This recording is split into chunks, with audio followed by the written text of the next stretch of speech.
Good morning students. पहले मैं अपने बारे में बता दूं, मेरा नाम है प्रताप सिंह और ये जो चैनल है आप लोग को यूट्यूब पे, इस पे आप लोग को मैथ्स क्लास 9 से लेके क्लास 12 तक और साइंस में आपको फिजिक्स केमिस्ट्री क्लास 9 से लेके 10 तक आपको मिलेंगे, जिसमें आप लोग हर एक टॉपिक को कॉन्सेप्चुअल तरीके से समझ सकते हैं और जितने भी सॉल्यूशंस है, जैसे कि जो भी क्वेश्चंस होते हैं उस क्वेश्चंस को हम लोग डीपली वहां पे सॉल्व कराएंगे और उसका नोट्स भी हम लोग आपको ये प्रोवाइड करेंगे यूट्यूब पे। तो आज का जो हमारा टॉपिक है वो है क्लास 9 का आर्किमिडीज प्रिंसिपल, जिसके प्रिंसिपल को समझेंगे, एप्लीकेशन क्या होता है और इस पे बेस्ड कुछ क्वेश्चंस है जो हम आपको लास्ट में, वीडियो के लास्ट में आपको प्रोवाइड करेंगे। सो वीडियो को पूरा देखिए, चैनल को सब्सक्राइब कर लीजिएगा। So let's get started. Archimedes principal.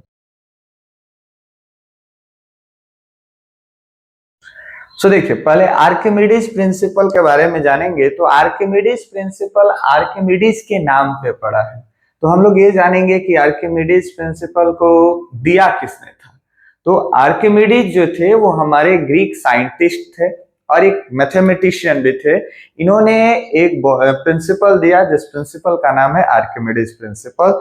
तो पहले हम लोग देखते हैं कि ये प्रिंसिपल क्या कहता है और इसके बारे में हम लोग फिर कॉन्सेप्चुअल तरीके से समझेंगे। तो ये कहता है कि व्हेन अ बॉडी, यानी कोई भी बॉडी हो, चाहे वो सॉलिड हो या लिक्विड हो या गैस हो, जब उसको हम लोग फ्लूइड के अंदर इमर्स्ड करते हैं, यानी फ्लूइड के अंदर सबमर्ज्ड करेंगे, तो इस पे एक फ्लूइड जो है नीचे से एक फोर्स लगाएगा।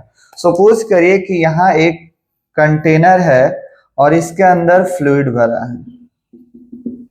अब मैंने इसके अंदर एक कोई भी ऑब्जेक्ट को डाला, तो ऑब्जेक्ट का जो वेट फोर्स होगा वो नीचे एक्ट करेगा। वेट किसके बराबर होता है? तो mg के बराबर होता है। वेट फोर्स इसका डाउनवर्ड एक्ट करेगा और इस बॉडी के ऊपर जो फ्लूइड प्रेशर लगाएगा, फ्लूइड जो फोर्स लगाएगा, इस फोर्स को हम लोग बोलेंगे बॉयंट फोर्स। तो बॉयंट फोर्स समझना जरूरी है। और ये जो प्रिंसिपल है, इसी प्रिंसिपल को हम लोग कहते हैं आर्किमिडीज प्रिंसिपल। यानी it experience, the body will experience an upward force equal to the weight of the displaced body. यानी ये ऑब्जेक्ट जितना लिक्विड के अंदर लिक्विड को डिस्प्लेस करेगा, जितने वॉल्यूम को डिस्प्लेस करेगा, उस वॉल्यूम के वेट को अगर हम लोग मेजर करते हैं तो उतने मेजर मैग्नीट्यूड का फोर्स इस बॉडी पे एक्ट करेगा। तो समझते हैं पहले हम लोग बॉयंट फोर्स को। बॉयंट फोर्स क्या है, इसको हम समझाने की कोशिश कर रहे हैं। देखिए, बॉयंट फोर्स जो है, कोई भी यूटेंसिल है, इसके अंदर फ्लूइड भरा है यानी लिक्विड है या गैस है, और जब इसके अंदर हम लोग किसी भी तरह के ऑब्जेक्ट को इमर्स करेंगे तो ऑब्जेक्ट पे ऊपर के डायरेक्शन में, अपवर्ड डायरेक्शन में एक फोर्स लगेगा। ये मल्टीपल फोर्स का रिजल्टेंट होगा। इसी फोर्स को हम लोग बोलते हैं बॉयंट फोर्स। यानी कि आप एक्सपीरियंस किए होंगे कि जब हम लोग किसी भी लिक्विड के अंदर कोई ऑब्जेक्ट को इमर्स करते हैं, डुबोते हैं, तो उसको लगता होगा कि वो हल्का है। हल्का होने का ये मतलब है कि उसको एक फोर्स बैलेंस कर रहा है। अगर मान लीजिए कोई हम लोग ऑब्जेक्ट को अगर हवा में सिंपली प्रेस नीचे गिरा रहा है, तो इस पे वेट फोर्स लगेगा जो वेट बराबर mg के होता है। तो इसका वेट से कारण ये कहाँ आएगा? नीचे आएगा। अगर इसको हम लोग लिक्विड में रखते हैं, लिक्विड है मान लीजिए यहाँ पर पूरा, तो इस पे नीचे तो फोर्स लग ही रहा है mg, वेट फोर्स, लेकिन इसको बैलेंस करने के लिए जो फोर्स लग रहा है, इसको हम लोग बोलेंगे बॉयंट फोर्स। यानी बॉयंट फोर्स क्या होता है, किसको बैलेंस करता है? तो ये वेट फोर्स यानी gravity, force due to gravity को ये क्या करता है? बैलेंस करता है। तो इन शॉर्ट हम लोग ये समझ सकते हैं कि बॉयंट फोर्स क्या है? A force acting perpendicular in the upward direction on any object dispersed in a fluid। यानी कि अगर फ्लूइड के अंदर किसी भी ऑब्जेक्ट को हम लोग इमर्स्ड करते हैं, तो उस पे फ्लूइड जो है अपवर्ड डायरेक्शन में एक फोर्स लगाता है, जिस फोर्स को हम लोग बॉयंट फोर्स बोलते हैं। इसके बाद हम लोग समझेंगे तो बॉइंट फोर्स के बाद हम लोग देखेंगे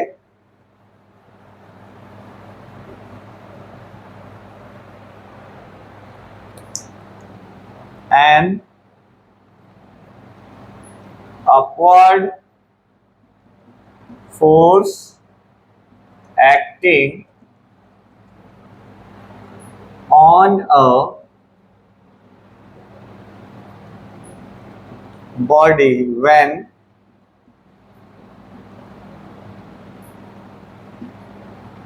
immersed into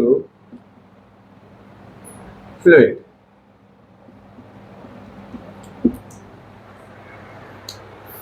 Immersed into fluid. तो डेंसिटी क्या है? क्योंकि इस चैप्टर के अंदर डेंसिटी एक मेजर टॉपिक होता है, मेजर कंसर्न होता है। बच्चे डेंसिटी को समझ जाते हैं तो यहाँ पे ये कॉन्सेप्ट भी क्लियर होगा।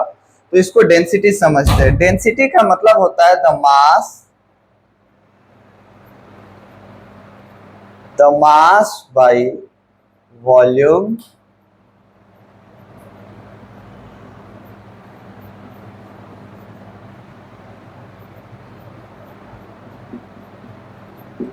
Is called density. तो डेंसिटी का फॉर्मूला हो गया m by V, mass by volume. तो इसमें समझिएगा डेंसिटी जो है इस दो फैक्टर पे डिपेंड करता है, यानी बॉडी के मास पे और बॉडी के वेट वॉल्यूम पे। तो मास जो होता है तो कांस्टेंट होता है, आप जानते हैं। बट वॉल्यूम जो होता है, इसका वॉल्यूम को हम लोग चेंज कर सकते हैं।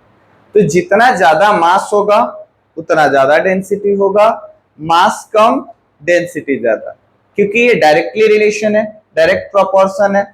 और मास जो डेंसिटी होता है हमारा, वो वॉल्यूम के इनवर्सली प्रोपोर्शनल होता है।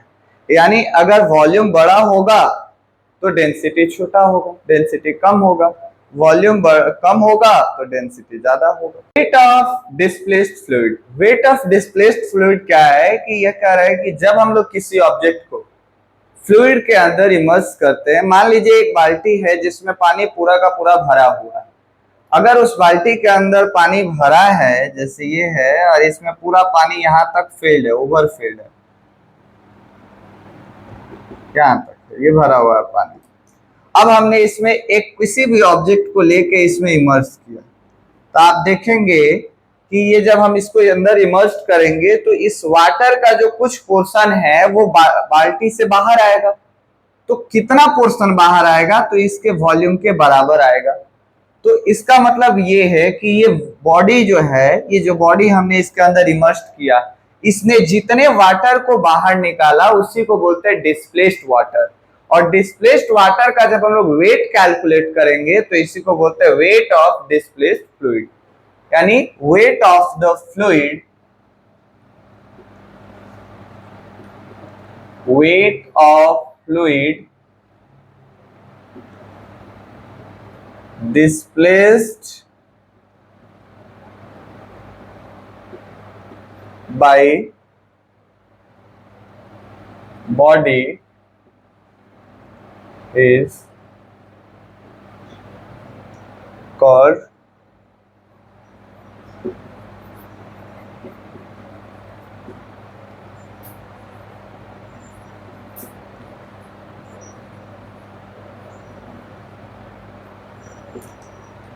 Weight of displaced fluid. So next क्या है? नेक्स्ट हमारा यहाँ पे बहुत सारा बड़ा टर्म आ रहा है फ्लूइड। तो फ्लूइड से ये समझिए कि फ्लूइड किसको बोलते हैं। फ्लूइड का मतलब होता है लिक्विड भी हो सकता है, आइदर लिक्विड और गैस, यानी दोनों के कैटेगरी को हम लोग फ्लूइड बोलते हैं। तो नेक्स्ट अब हम लोग सीखेंगे फार्मूला के बारे में, बॉयंट फोर्स के फार्मूला के बारे में।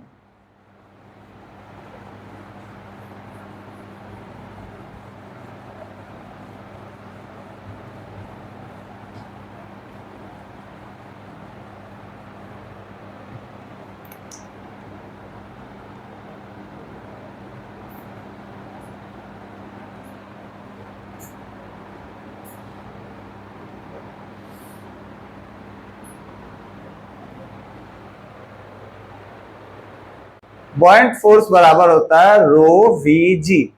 अब ये रो क्या है? तो रो है डेंसिटी। मैंने एक्सप्लेन किया डेंसिटी क्या है, the mass by volume is called density, यानी बॉडी के मास को जब उसके वॉल्यूम से डिवाइड करते हैं तो इसी को कहा जाता है डेंसिटी। तो यहाँ रो डेंसिटी को एक्सप्रेस कर रहा है, वी एक्सप्रेस कर रहा है वॉल्यूम को, वी एक्सप्रेस कर रहा है किसको, वॉल्यूम को, एंड जी एक्सप्रेस कर रहा है acceleration due to gravity, acceleration due to gravity.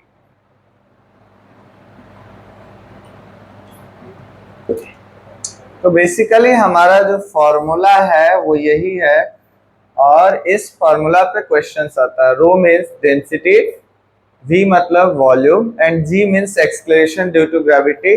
तो आपके क्वेश्चंस में दिया रहेगा कि बॉडी का डेंसिटी इतना है, बॉडी का वॉल्यूम इतना है, और ग्रेविटी, ये क्वेश्चन जो है ग्रेविटी जो रहता है उसका वैल्यू जो होता है 9.8 मीटर पर सेकेंड, ये फिक्स्ड वैल्यू फॉर अर्थ होता है। नेक्स्ट अब इस पे हम लोग कुछ क्वेश्चंस करेंगे। देखिए कह रहा है कि ब्लॉक ऑफ वॉल्यूम, एक ब्लॉक है जो जिसका वॉल्यूम दिया है 0.02 metre cube, is submerged in water, rho का वैल्यू यानी कि डेंसिटी का वैल्यू आपको दिया हुआ, फाइंड द बॉयंट फोर्स, यानी जो आपको गिवन है पहले उसको लिख लीजिए। क्वेश्चन के अंदर गिवन क्या है, तो रो का वैल्यू है 1000 kg पर मीटर क्यूब। फिर आपको गिवन है वॉल्यूम, v का वैल्यू गिवन है 0.02 मीटर क्यूब, और यू नो दैट कि g का वैल्यू 9.8 मीटर पर सेकेंड होता है। तो ये सारे वैल्यू हमें पता है, और हमें फाइंड क्या करना है, तो we have to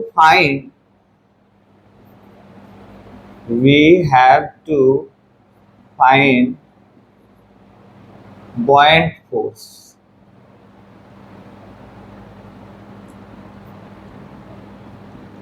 buoyant force। So चलिए निकालते हैं, let's start. buoyant force equals to rho V G, formula अभी आपको एक्सप्लेन किए थे, रो वी जी। तो यहाँ पे फॉर्मूला में वैल्यू रखिए 1000 इंटू वॉल्यूम कितना है, तो 0.02 इंटू 9.8। आप इसको जो मल्टीप्लाई करेंगे तो यहाँ का जो डेसिमल के बाद 2 डिजिट है वो 2 जीरो से कट जाएगा, यहाँ पे आ जाएगा ये 2, तो ये 20 हो गया इंटू 9.8 हो गया। तो अब कितना हो जाएगा 9.8 इंटू 2 196, ये आ गया आपका बुॉयंट फोर्स, और बुॉयंट फोर्स का यूनिट क्या होगा, तो न्यूटन होगा। यानी एक फोर्स है और इसका यूनिट क्या हम देंगे, तो न्यूटन देंगे। यही हमारे क्वेश्चन का आंसर है, यानी कि बुॉयंट फोर्स जो आया वो हमारा 196 न्यूटन के बराबर आ गया, which is answer of the question. देखिए अभी एक कंडीशन फॉर फ्लोटिंग, यानी कोई ऑब्जेक्ट को अगर हम लोग वाटर के अंदर डालेंगे या लिक्विड के अंदर किसी भी तरह का डालेंगे तो उसमें क्या क्या कंडीशन होंगे कि वो फ्लोट करेगा या सिंक करेगा। कंडीशन फॉर फ्लोटिंग और सिंकिंग यू कैन ऑल्सो। तो पहला केस 1 है कि अगर हमारा buoyant फोर्स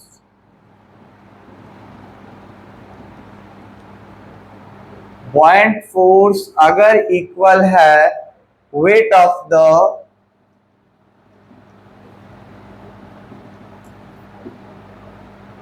फ्लूइड के, वेट ऑफ द फ्लूइड के बराबर है अगर, तो यहाँ उस कंडीशन में ऑब्जेक्ट जो है, रिजल्ट इसका क्या आएगा, तो रिजल्ट आएगा the object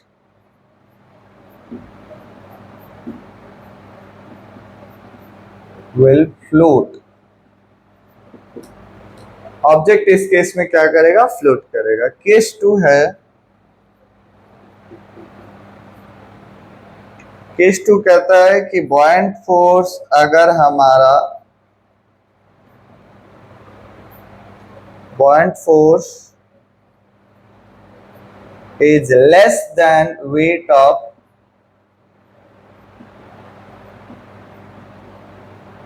fluid. Buoyant force is less than weight of fluid, then इसका रिजल्ट क्या होगा, तो इसके केस में जो बॉडी होगा, द बॉडी और द ऑब्जेक्ट विल सिंक, यानी इस केस में ऑब्जेक्ट डूब जाएगा, यहां ऑब्जेक्ट नहीं डूबेगा। तो ये बेसिकली कंडीशन है। एक ये और कंडीशन होता है कि बॉयंट फोर्स अगर ज्यादा है, बॉयंट फोर्स अगर मोर है देन वेट ऑफ फ्लूइड के, देन ऑब्जेक्ट का पार्शियल पार्ट, यानी कुछ पार्ट ही बॉडी लिक्विड के अंदर रहेगा, most of the part are floating on the water. So ये 3 कंडीशन है। कंडीशंस को एक बार ध्यान से देख लीजिएगा, मैंने नोट्स में भी दिया है, इसको आप इसको समझ सकते हैं। इसके बाद कुछ एप्लीकेशन है, जिसके एप्लीकेशन को हम लोग समझते हैं। इसका एप्लीकेशन ऑफ आर्किमिडीज प्रिंसिपल में क्या क्या हो सकता है, तो आर्किमिडीज प्रिंसिपल का जो एप्लीकेशन है वो है शिप के यूज में, शिप और बोट मैन्युफैक्चरिंग।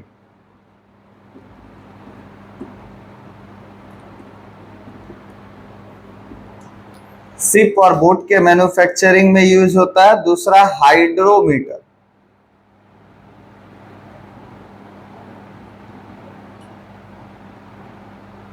हाइड्रोमीटर बनाने में यूज होता है। ऐसे ही आपको एक्सेट्रा और भी बहुत सारे यूज में आपको एप्लीकेशन इसका देखने को मिलेगा। तो ये कंप्लीट होता है आर्किमिडीज प्रिंसिपल। आप इसके नोट्स को हमारे वीडियोस के डिस्क्रिप्शन बॉक्स से डाउनलोड करें, इस नोट्स को पढ़ें, और किसी भी तरह का आपको अगर क्वेश्चंस है तो आप इस क्वेश्चंस को हमारे कमेंट बॉक्स में छोड़ सकते हैं। हम उसको कोशिश करेंगे आपके क्वेश्चंस पे वीडियोस बनाकर डालने का। और ऐसे ही आगे हमारे वीडियोज आएंगे, जैसे कि बहुत सारे और भी प्रिंसिपल हैं, न्यूटन्स के 3rd law, 2nd law, 1st law, और फिजिक्स, इवन केमिस्ट्री भी बनेंगे वीडियोस, और मैथ्स के भी वीडियोस बनेंगे। So thank you, and channel को सब्सक्राइब कर लीजिए ताकि हर वीडियो आपको पहले मिल सके।